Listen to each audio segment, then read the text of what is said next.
Hello students, आज की हमारी डिक्टेशन 80 वर्ड पर मिनट है। अगर आपको ये अच्छी लगे तो इसको लाइक ज़रूर करें और शेयर ज़रूर करें, और हमारे चैनल के अपडेट पाने के लिए हमारे चैनल को सब्सक्राइब करें।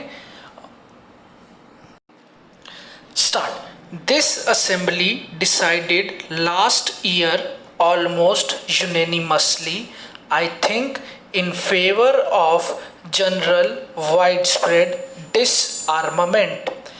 The great nations of the world have committed themselves to it.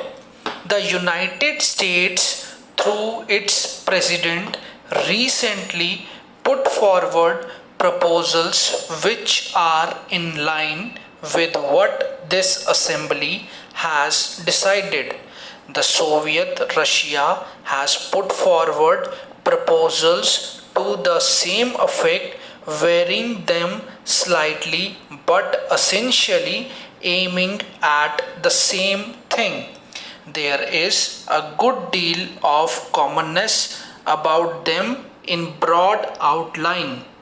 If that is so, why should we not grasp this opportunity and remove the fear and terror from people's mind and devote energies and resources to the advancement of the world?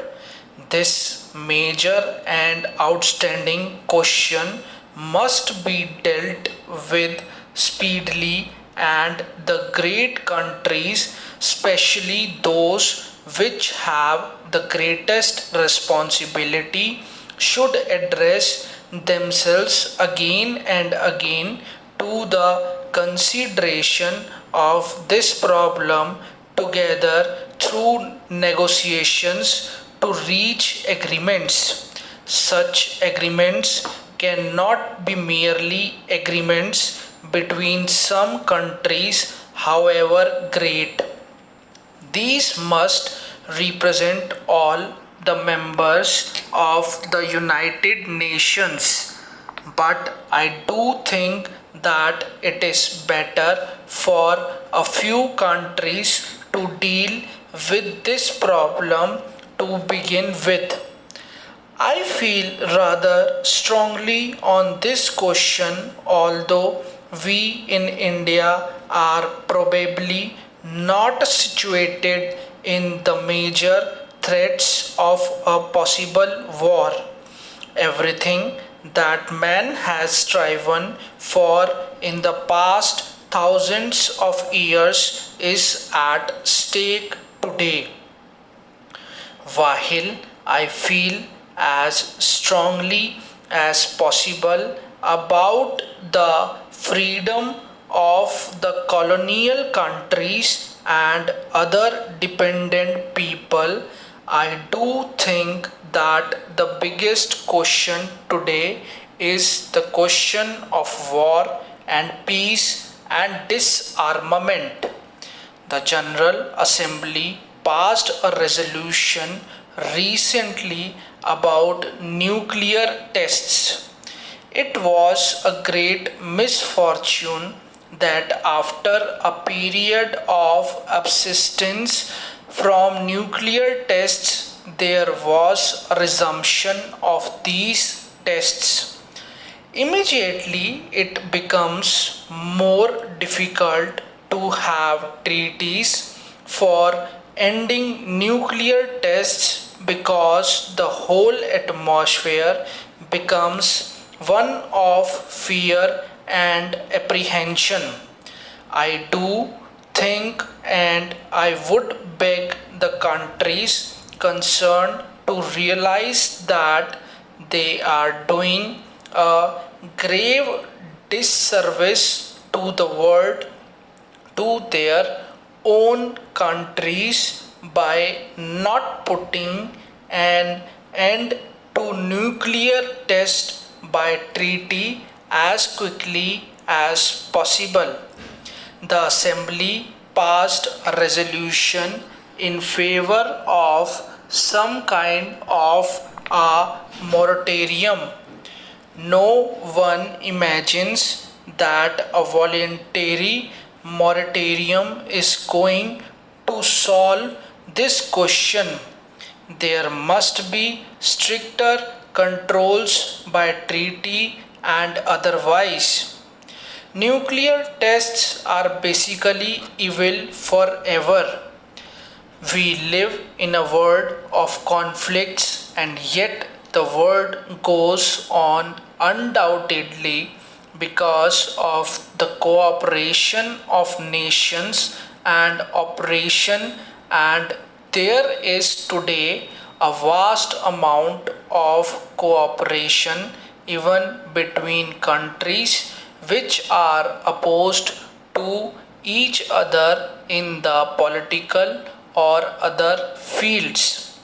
Little is known or said about this cooperation that is going on, but a great deal is said about every point of conflict, and therefore the world is full of the idea that we live on the verge of disaster. It would perhaps be a truer picture if the cooperating elements in the world were put forward and we were made to think that the world depended on cooperation and not on conflict.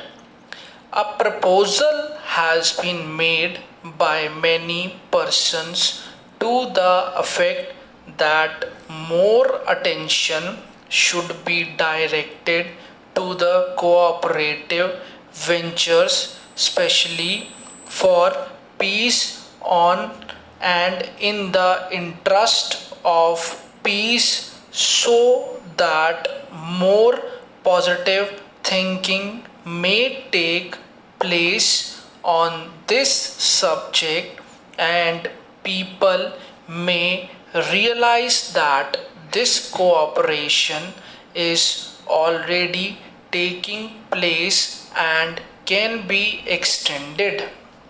Some years ago, it was resolved to have an international geophysical year that was a specific subject. However, it has been suggested that perhaps this assembly might resolve to call upon all countries of the world to devote a year to the furtherance of cooperative activities in political culture and the many other fields, not to mere speeches about peace, that perhaps will direct some of our energy and some of our thinking to this idea of cooperation, which will create an atmosphere helpful for solving the problems more easily. That by itself will not solve any problem, but it will lessen this distrust and conflict which affect the world.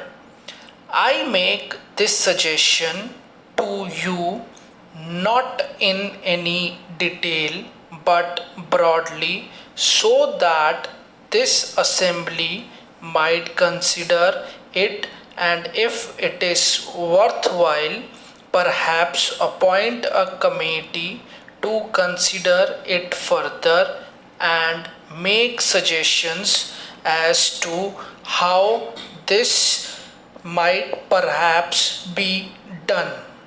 The great men of the world have been those who have fought hatred and violence, and not those who have encouraged it. We have arrived at the stage when even in some worthwhile cause hatred and violence have to be checked. This requires a new way of thinking a new development of humanity. Possibly we are going through that process and this very crisis.